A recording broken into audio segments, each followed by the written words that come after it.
Bonjour et bienvenue sur Esprit Biologie. Aujourd'hui dans ce vlog, nous allons aller dans un pays d'Afrique. Non, comme vous l'avez vu, on va plutôt aller au Danemark. Et plus précisément, nous allons tenter de monter sur le toit du Danemark, le sommet culminant du pays. Et ce sera l'occasion d'étudier un peu la nature et la géologie du coin.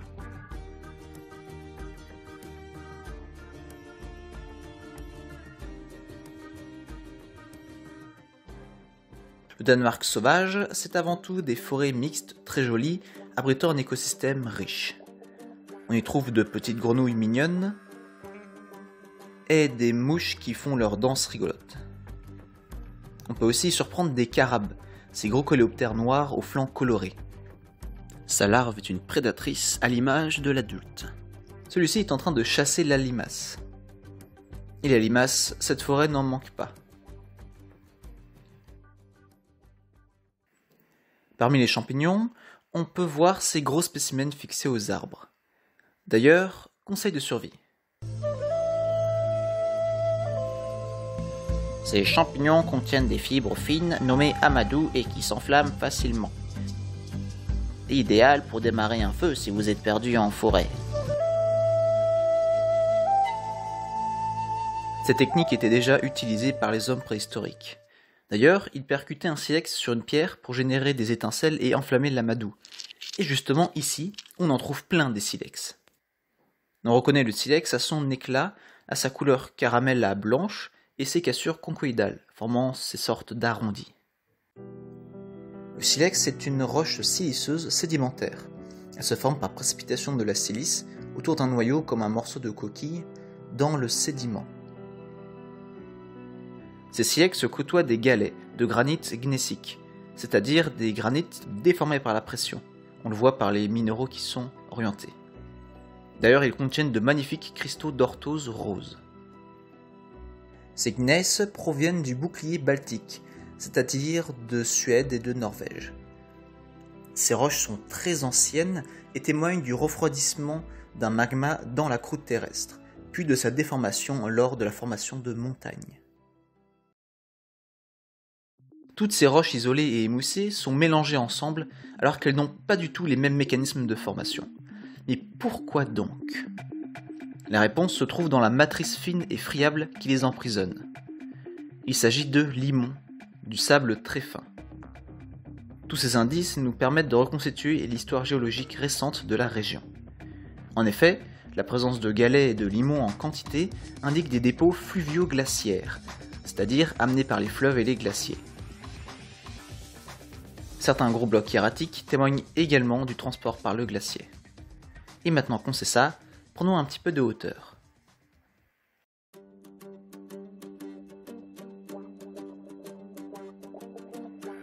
Depuis cette tour, on peut voir un lac entouré de petits villages. Je vais pas vous lire le nom des villes. Ce lac a été creusé par les glaciers durant le dernier âge glaciaire, il y a plus de 10 000 ans. Pas étonnant, à l'époque, tout le nord de l'Europe était recouvert de glace. À l'échelle du pays tout entier, on observe que le Danemark est composé principalement de séries sédimentaires récentes et son paysage a été modelé par le passage des glaciers. D'ailleurs, un petit peu plus au sud, sur l'île de Sylt au nord de l'Allemagne, on a également un cas très visible de l'effet des glaciers. Cette île présente des terrains anciens qui se sont déposés entre 10 et 2 millions d'années avant notre ère. Ces âges ont été notamment déterminés grâce à la présence de fossiles de coquilles. La série sédimentaire témoigne d'un changement d'environnement de dépôt. La base de la série sédimentaire est composée de grès gris qui se sont formés dans un milieu marin. À l'époque, c'était la Paléo-mer du Nord qui était une mer chaude. Au-dessus, on retrouve du grès rouge. Celui-ci s'est déposé en eau peu profonde avec un apport des fleuves et surtout une oxydation du fer, d'où sa couleur rouge, en milieu chaud.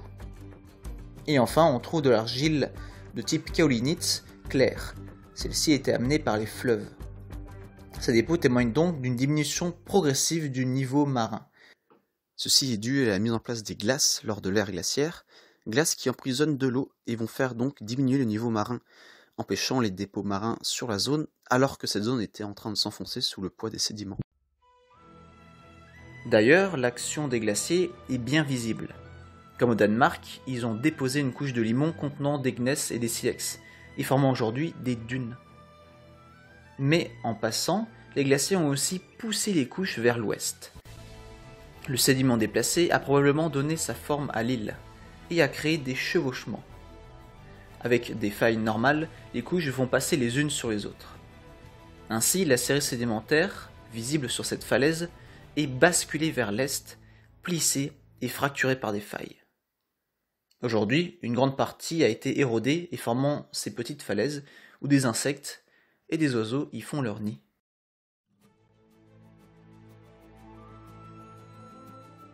Bon, maintenant qu'on a décrit la géologie du Danemark, direction son sommet. C'est parti.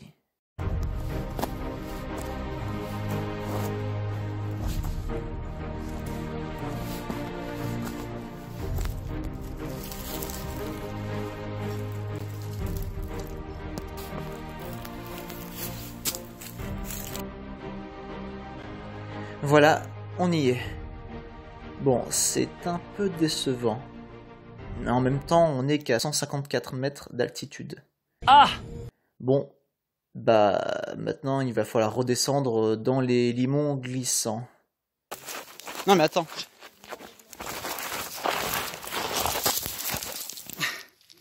Et après l'effort, le réconfort.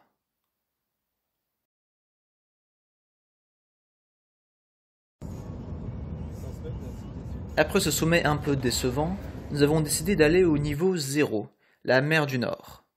Un endroit calme où se reposer.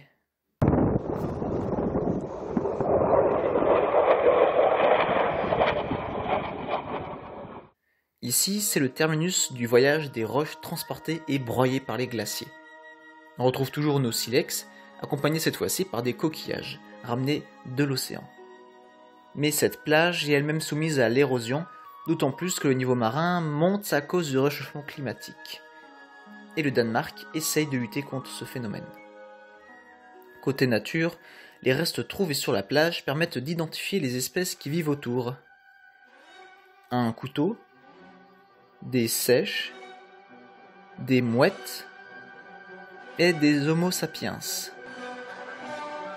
Allez, on se quitte sur ces anciens bunkers charmants. A bientôt sur... Ah, le voyage retour sera plus difficile que prévu apparemment.